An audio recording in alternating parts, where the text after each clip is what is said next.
up, everybody, and welcome back to another episode of Let's Talk Jets Radio. This is one of your hosts, Tyson Roush. As always, you can find us on iTunes, Spreaker, YouTube, SoundCloud, Google Play, Apple Play, and everything else.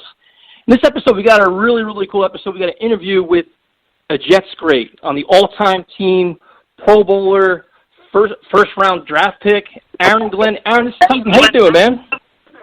Man, I am doing outstanding. Just coaching now. Enjoy what I'm doing. Looking for a great season and just trying to get through this pandemic that everybody's getting through. So that's all I'm doing. So before we even go into your career at the Jets, how do you like coaching with the New Orleans Saints? Is this something that you want to keep going up into maybe like a defensive coordinator, head coach, or do you like working with the corners? Well, you know what? I can't deny that, the secondary is my baby, and that's what I like to do. But I do have aspirations of being a coordinator and possibly a head coach as I continue on this journey of coaching. I've learned a lot as far as coaching. I've had some great mentors in coaching also. So I just try to take a little piece of all those guys and try to put it into who I am. And hopefully at some point, that being a head coach or coordinator will come pretty soon. Yeah, we wish nothing but the best of luck with that. And, going back a little bit, as a first-round draft pick with the New York Jets, what was it like going from Texas A&M to New York City? Well, I'll tell you what, that was my first time actually being in New York City when I went and being downtown. So it was somewhat of a culture shock of all the people and getting a chance to walk around downtown. I remember being at, I think it was Radio City, Music Hall or whatnot, and just seeing how New York was. So it was a culture shock. But once I got down there and I was drafted there, man, I fell in love with the city. And I told my wife, we stay in Texas now. That's where we both were born. But we both said if we wasn't here in Texas, man, New York City exactly would be the place we'd be at. And then in your rookie year, playing with Pete Carroll, how much of a transition was for you? You were a corner very fast, excellent technique, but how much was the transition from the college game to the pro game? Well, I think the number one difference between the two is once you get to the NFL, man, you're playing against a good player every week. When you're in college, you might, out of the whatever games, 10, 11 games that you play in, back then when I was playing in college, you probably played 11 to 12 games.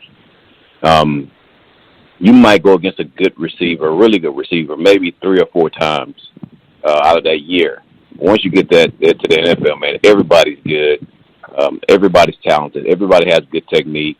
It's just a matter of who plays the best technique. And that's the one thing that I learned, that when the talent is the same, man, what separates you? And the anticipation and technique is what separates you. That's what Pete Carroll taught me.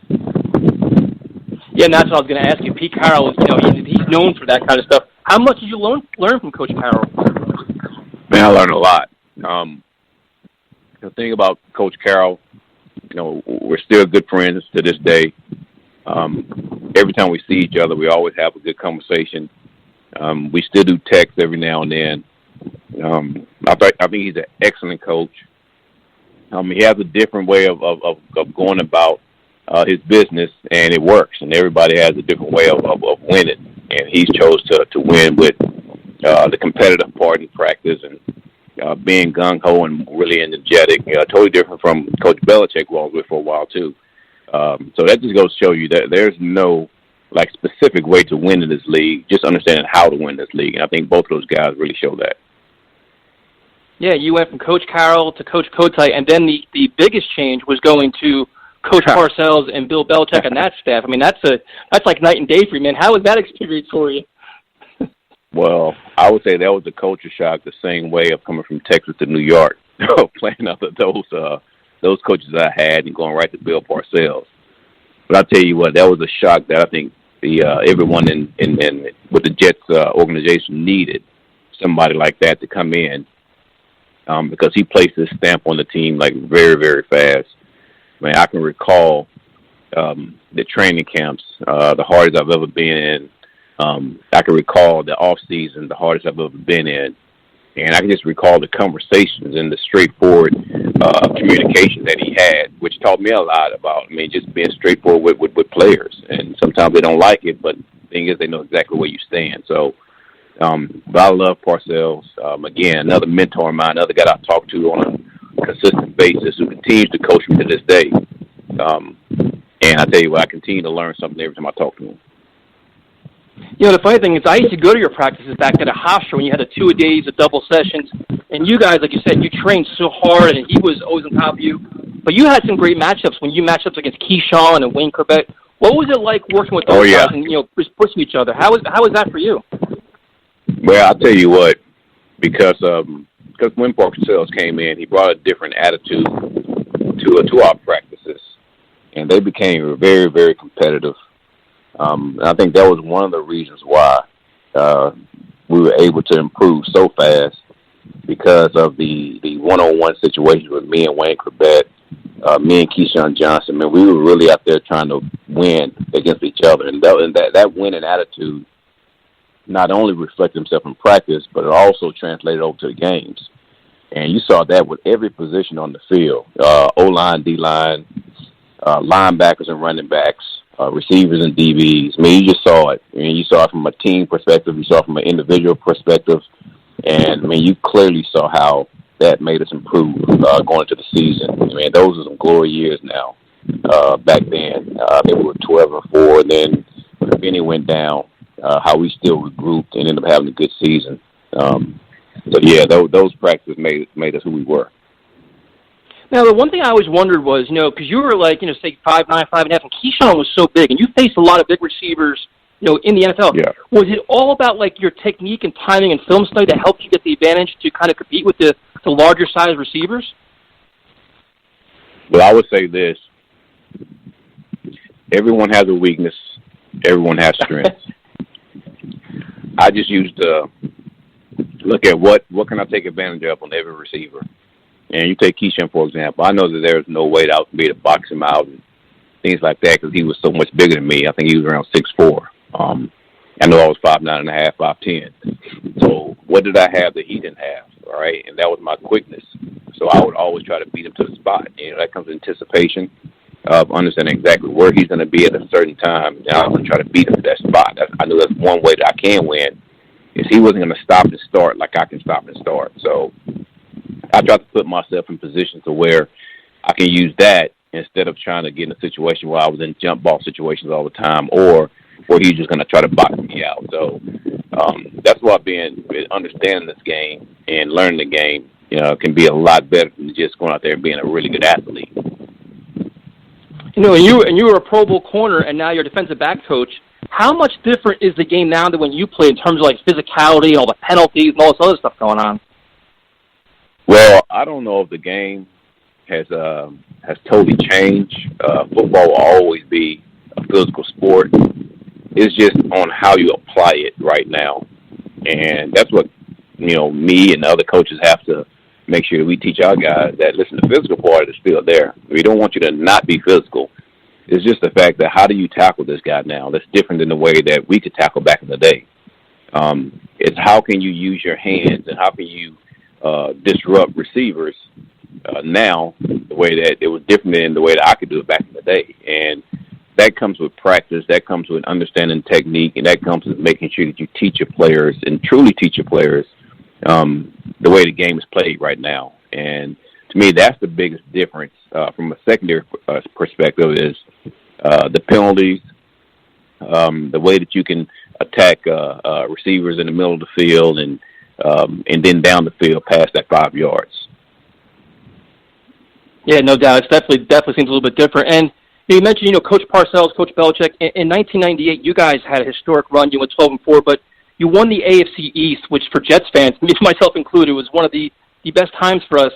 As a younger player, man, what was it like to be, in that environment in New York around this winning organization with all the hoopla around it?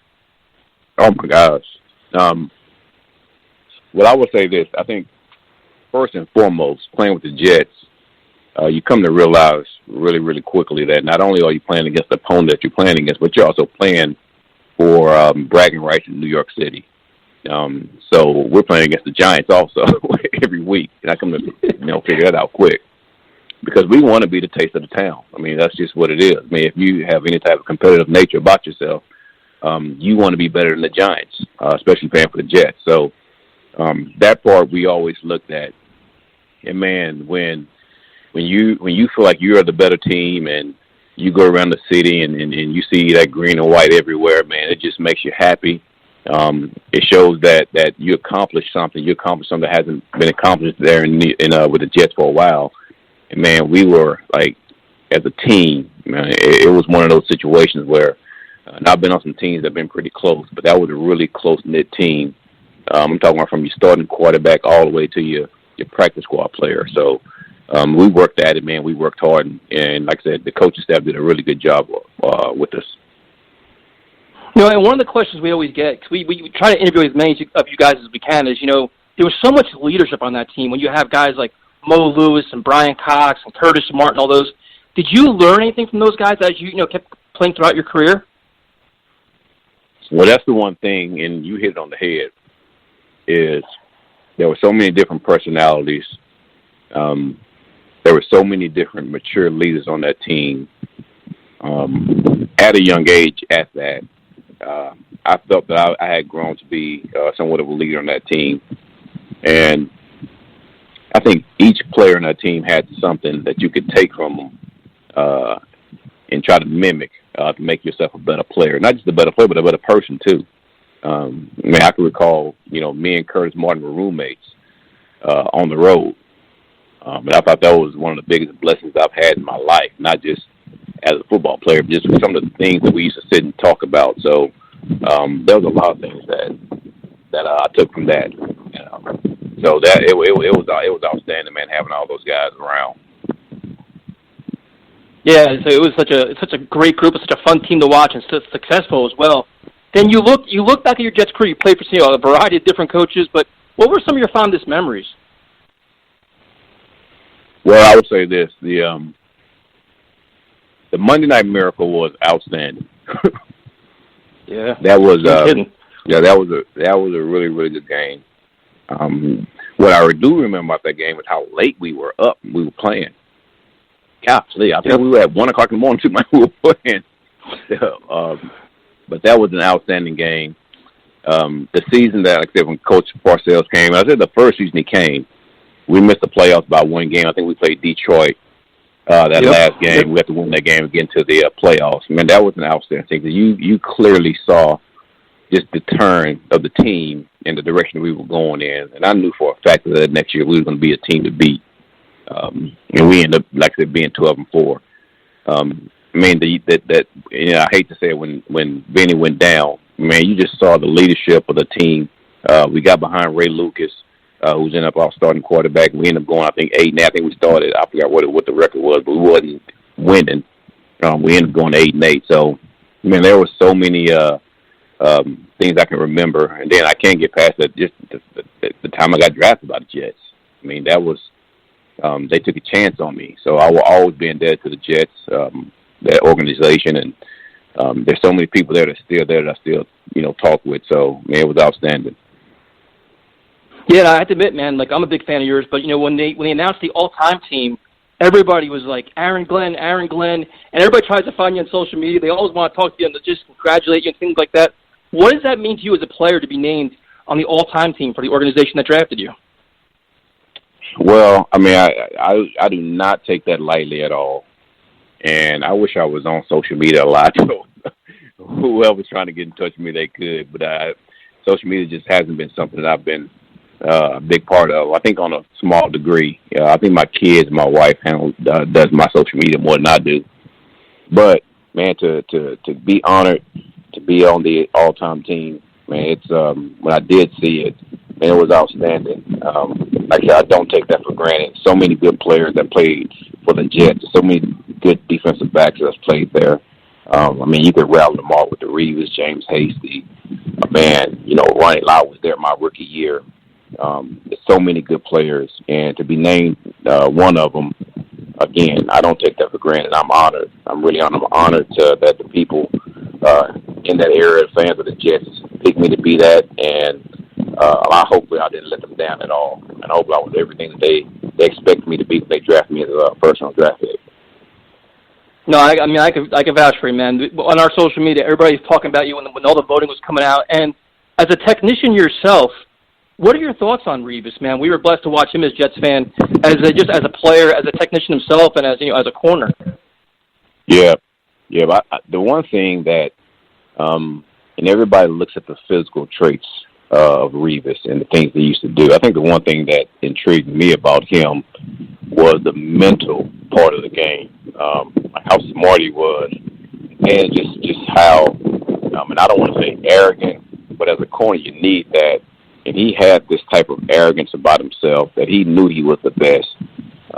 He believed in Revis Island. He believed that, listen, let me take care of everything over here. You got to do whatever you want to do over there because they're not catching the ball over here. And I respected that out of him. I think that's one thing that's missing at the corner position now is that confidence and I want to be the guy. And he wanted to be the guy. He wanted the best receiver every week. So that's what I respect. I love the physical traits of Revis. I love the speed, the hips, the techniques, but the mental part is what really attracted me to him and had me watching him for a long time. Yeah, it was definitely a treat watching him play, man, week in, week out. It was just amazing. And I guess one of my last questions for you is, we have it's definitely a different time now, but a lot of new players going into the NFL. You're a defensive back coach. What is your message to players as they get ready to join your team? Is there something that you tell them, listen, you better watch a lot of film, you better watch this? What is your recommendation for them to get prepared for the game now? Well, I guess you could say, and I'm going to speak for our team, for the Saints, respectively, that, listen, there's one thing about our team that you have to understand, and wherever you came from, you come into an organization where, number one, there are certain things you have to do to be a part of this team. If you don't do them, Coach Payton's not going to allow you to be on that team. And that's about your character, being dependable, being available, being committed, working hard, and being a really good teammate and endearing yourself to your teammates. I mean, that's a huge deal in our locker room. And you can clearly see it when you just stroll through our locker room, how our players really, they vibe with each other. And, you hear the term family, man, but this is truly a family. And you can see it in that locker room. You can see it on the field. And there's no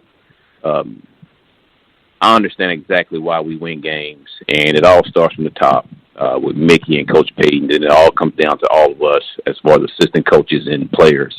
And they instill that into everybody that comes in that organization. And I would say that that's one of the keys to winning is everybody being on the same page and committed to winning. And that's the one thing I tell our guys when you come in is, man, if you're not committed to winning, you're not going to make it here. All right? So you better change your mindset right now, or unless you're not going to make it. Yeah, and that's what, the Saints are always a fun team to watch. And you guys actually have Demario Davis, who's formerly with the Jets. Yeah. And you could just see the pride and passion he plays with. And he's such a high-character guy. That's got to rub off on the rest of the team, I would think, right? Well, I'll tell you what. I was with the Jets as a scout at that time when we got Demario Davis. And once he became a free agent, I think with Trail, he was released or whatnot. But when he was available, I knew that he would fit exactly what we were looking for when it comes to a New Orleans Saint. And the character, the work ethic, the seriousness about the game, the seriousness about his family. Because a lot of that stuff that's off the field, right, actually bleeds onto the field. And you see what type of person he is off the field. That gives you a good idea how he's going to go about his business. And he wasn't a surprise to me. I remember telling everybody on our team what type of player we were going to get. And when they saw it, they were like, wow. We had lucky to have this player. And again, man, a lot of stuff he does, you just said it does rub off on some of our guys. But we have other guys like that also. You got the Drew Brees, you got the Cam Jordan, you got the Teron Armstead. You have a lot of those guys on our team that's like that. So, I know for a fact that's what helps us as far as winning. Now, are there other corners that you like to study to help kind of teach your players? Do you reflect on your own tape yourself, or how do you kind of teach your techniques? Well, I always think that this is just a philosophy of mine, is you could always get better. You feel like that you have it all down, that's when you're really going to go down. So, man, you watch the top guys, you watch the Gilmores, you watch the Jalen Ramseys, you watch all those guys and see exactly, okay, what do they have I can give my players? All right, and then I'll be honest, I'll take some of the stuff that I did and stuff that I learned and I give it to my players also. But the technique stuff, I mean, you just watch other corners. Man, there's a lot of good corners in this league. A lot of guys that play at a high level, and I like watching them. I have one on my team, Marshawn Lattimore. I think he's one of the best corners in this league. I think he has aspirations of being the best corner in this league, and I'm going to push him to be that. I think the guys in secondary know that I'm pretty demanding as a coach, and I push them fairly hard because I want them to be the best. Now, it's not just to be a hard-nosed coach. I do it because I want them to be the best. So I think that's a guy that everybody needs to look out for in this league is Marshawn Lattimore. Then picking up Janoris Jenkins. He's been a godsend to Marshawn because he's helping him understand how to work and how to be a veteran in this league. So there's so many good ones out there, but you're right. I do look at all those guys and see what I can take from each one of them and try to give to my players. And then one of the other unique skill sets you had is you were an excellent returner, man. You put the ball in your hands, and it was always like must-see TV. You got to watch, see what you're going to do because you're so explosive. What was that your mindset with that being like a two-role player? Was that something that you enjoyed doing, or was it more stressful? Oh no, I really enjoyed doing that. I think any defensive player think they're offensive players. So I just went back to my running back days of high school. Said, listen, my job is to run away from every defender that I see and to understand how to set my blocks up. And I think that's one thing that I learned just watching Deion Sanders when he was a punt returner at Florida State is the way that he understood how to set his blockers up. And I just used to watch tape on him. And I just remember one play, man, he would run to his left. He'll have all the defenders, all the people trying to tackle him going to the left. The next thing you know, he has a wall set up with his guys, and he just cut it right back to the right. And he just used leverage of his players blocking them. And it was such an easy job for him because all he was doing was just running away from defenders. And his guys were blocking him. But he set it up where his guys had better leverage to block those guys. So that's what I tried to do. And, it is exciting. Anytime a defender gets the ball in his hands, you think you're an offensive player and you try to emulate what those offensive players do. So it is enjoyable. No, it was definitely fun to watch. I guess my last question for you is, do you have a message for all the Jets fans out there, man? You're no doubt a fan favorite, all-time team, Pro Bowl, everything else. Do you have a message for all the fans out there? Say it one more time. Do you have a message for all the Jets fans out there, man? They're all, yes, sir. Oh, I tell you what, and I said it already, man. Listen, I just hope I was everything to those guys that they expected of me. Regardless of where I'm at, who I coach for, I will always be a Jets fan. The Jets is someone that's near and dear to my heart. Even the fans, man. I still remember the firemen up there with the JETS signs, man. That will never leave me, no matter what. That's always embedded in my heart. And I've always said once I stop coaching, you could see me at the Jet games cheering those guys on because I am a fan of the Jets. So stay strong. I can see the turnaround with the players, and I can see the turnaround with the organization. And I can see at some point that organization will start winning pretty soon. Well, Aaron, first of all, thank you very much for your time. Congratulations on a phenomenal career. We appreciate it. And good luck this year with the Saints, man. You guys are a lot of fun to watch, too. Hopefully we get that big one pretty soon, hopefully this year. Yes, sir. Thanks for your time, Aaron. I appreciate it. Thank you. Have a good day. All right, that was Aaron Glenn, and I'm not going to lie to you guys. I was an enormous fan of him, the autographed jerseys. I have pictures. I have all kinds of stuff. So I completely fanboy out in that interview. Hope you guys liked it. As always, we're at Talk Jets Radio on Instagram, Twitter. Check us out on YouTube as well. Listen to Spreaker, SoundCloud, and everything else, and we'll talk to you next time.